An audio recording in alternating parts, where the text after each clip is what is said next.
Welcome to all my viewers. Thank you so much for joining me on the channel for today's reading from the Song of God. It's Monday, the 27th of July. Take a nice deep breath, or three.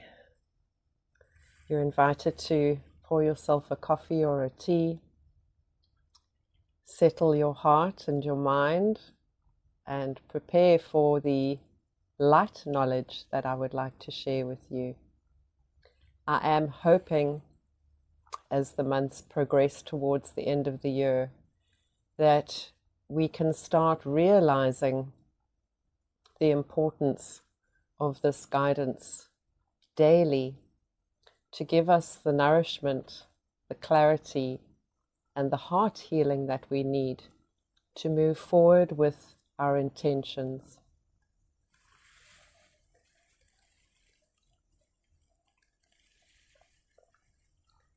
These words are like food for the soul, a thirst-quenching drink on a hot day, a chair to sit after a long walk. Visualize these things that give you peace, that prepare you for contemplation.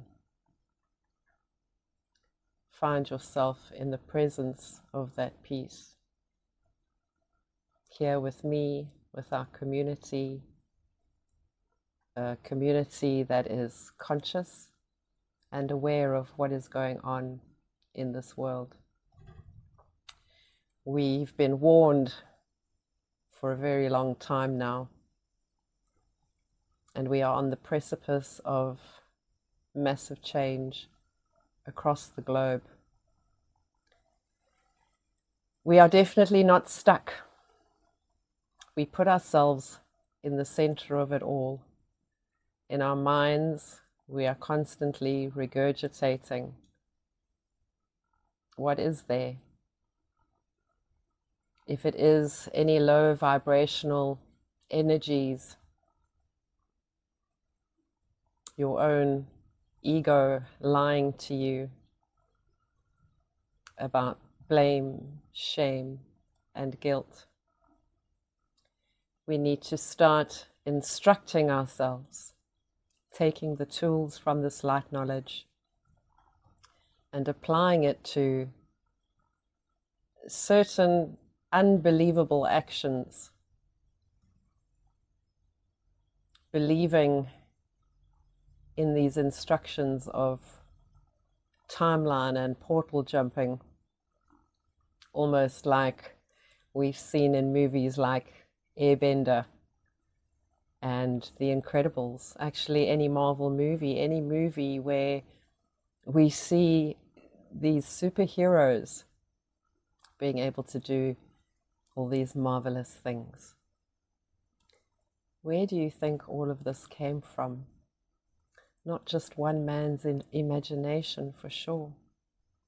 I believe that a lot of these almost godly, cosmic, universal gifts were intrinsic to our nature a long time ago. Mind reading, telepathy, clairvoyance. We all have these gifts and attributes trapped in the far recesses of the consciousness.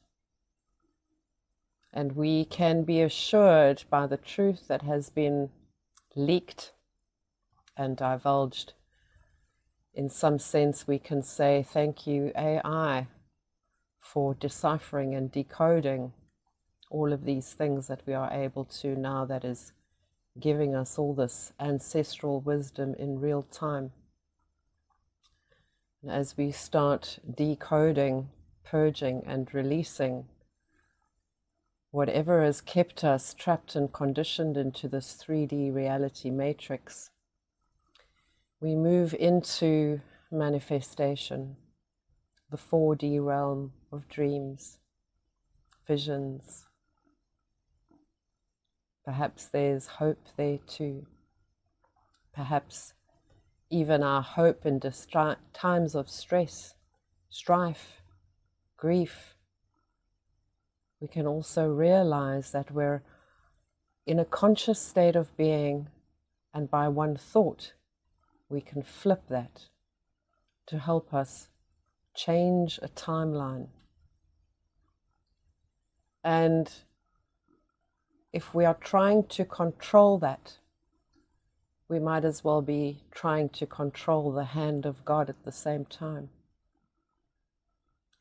We also think we know it all, but we just don't know enough to know the extent of the spiritual warfare that has kept us trapped, that has kept us sinking into this heaviness. I do hope by sharing this light knowledge with you as the days go by, as we fulfill this time together over the expanse of a year, that you will realize yourself, the omnipresent God within you, to know how magnificent you are and that you are capable of performing miracles, shifting consciousness, shifting timelines, and moving through portals. As you can see if you reflect on all the readings that I've done, I move to different places and spaces, and I invite you into this very subtle, very mysterious way of shifting consciousness. And I also believe that your time sitting here with me, just by allowing this transmission to happen, that you have already changed. You are already transforming and moving and ascending and expanding. I'm attuning you with this truth, with my peace and my love and my authenticity. It is our birthright, and it's been impressed upon my heart to do this daily reading for you.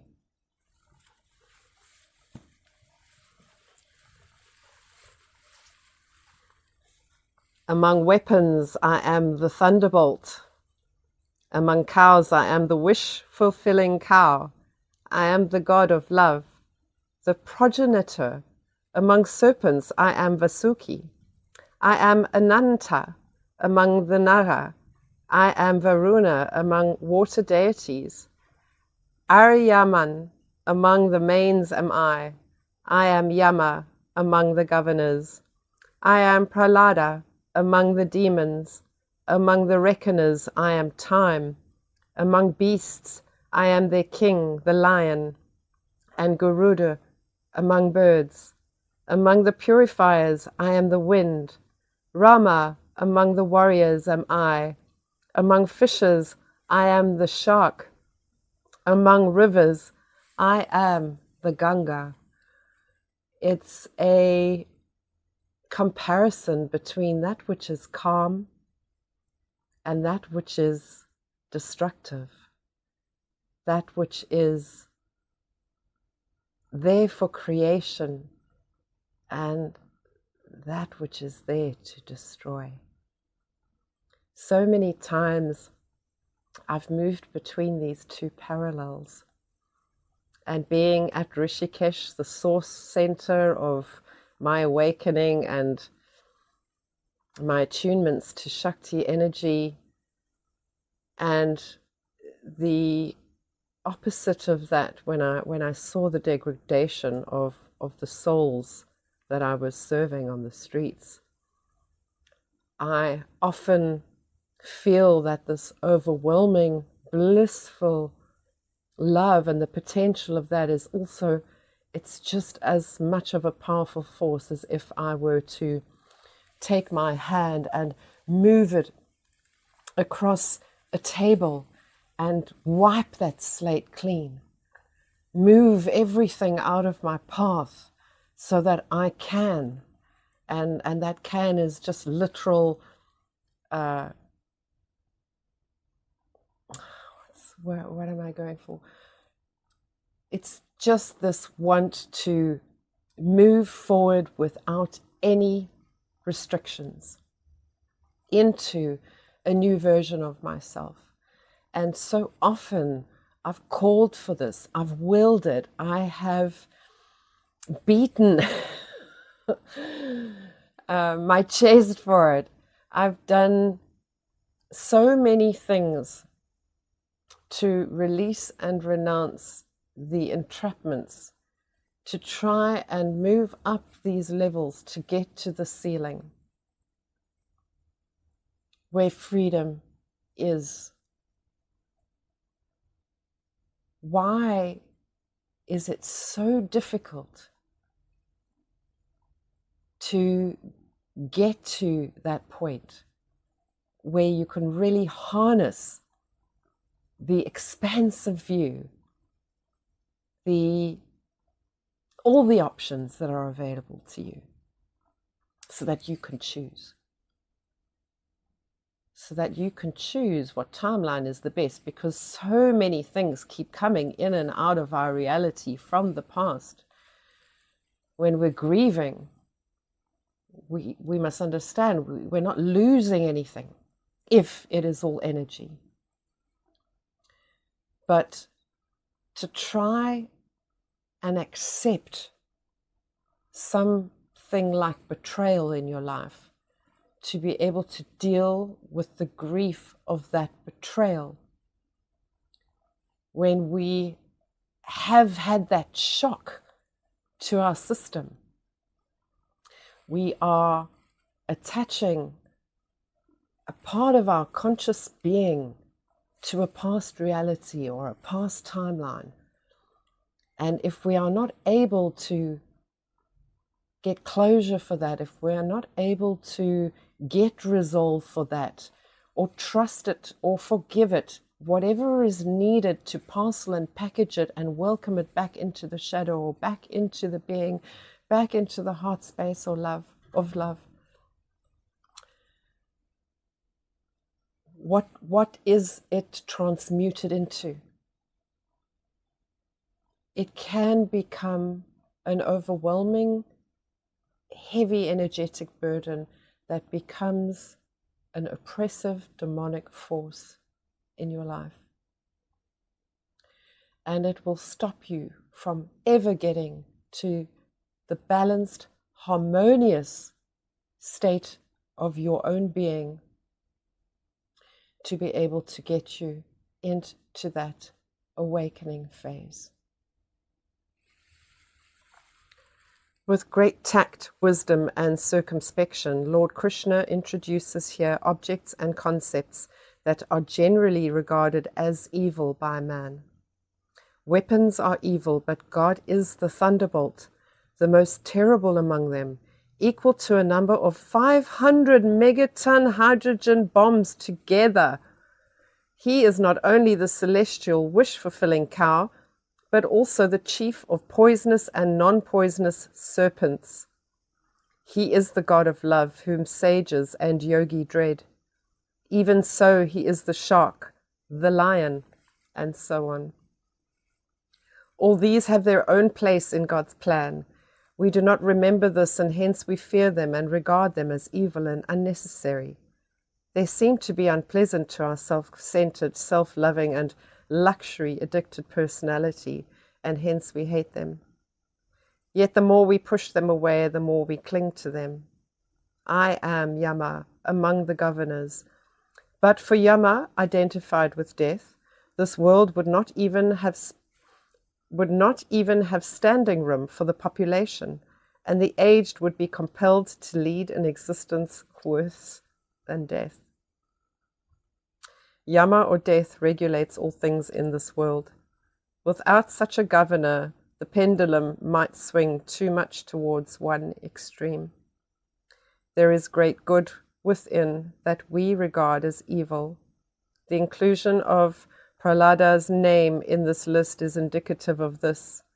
Though born of demoniacal ancestry, Prahlada was a great devotee to the Lord. It is not from which genes we were born, but what we are that matters, and in all of us there is highest divinity waiting to be revealed and unfolded. Amen. Calling for reconciliation of the self, the way of Jesus.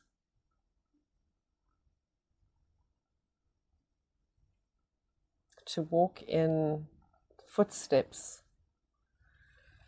of such a prophet is a most humbling, arduous task, one that I just tasted a very little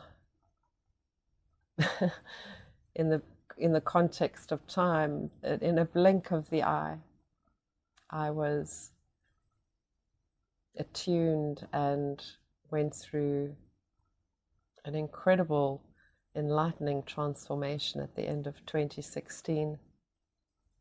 I still, after all of these timeline jumps and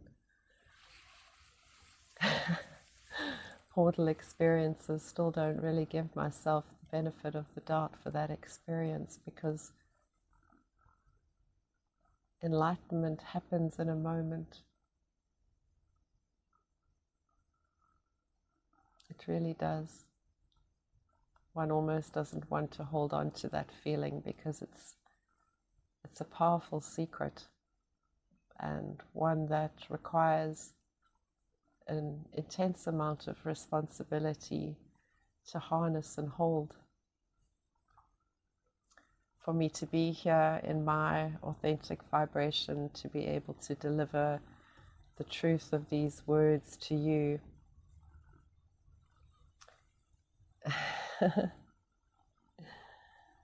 it's taken a long time to get here. I feel that I've been mapping and swaying gently through these different timelines to get to the most confident version of myself to be right here with you right now. Not as perfection, because I acknowledge this is not perfect. My technology is not the greatest. My heart space aches. I do yearn for more love and more opportunities to show love and give love. I long for opportunities to serve. But I also know that in this time, there is a preparation happening. We all need to prepare ourselves for what is coming.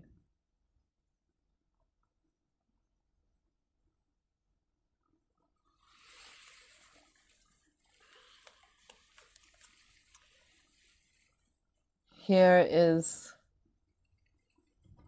one way of saying it. We have been extravagantly deceived. And the war on this earth is a war for our souls. Please guard your hearts and protect your minds. Understand that what is coming in through the senses is not always conducive for your health and your well-being. It is not of our nature actually to accumulate, but conditioned through consumerism, we have been told that The more we have, the more successful we are. I can tell you that now. It is a lie. And God is waiting for us all to make space to receive abundance, so much abundance. And abundance comes in so many different forms. Okay, thank you so much for being here with me today.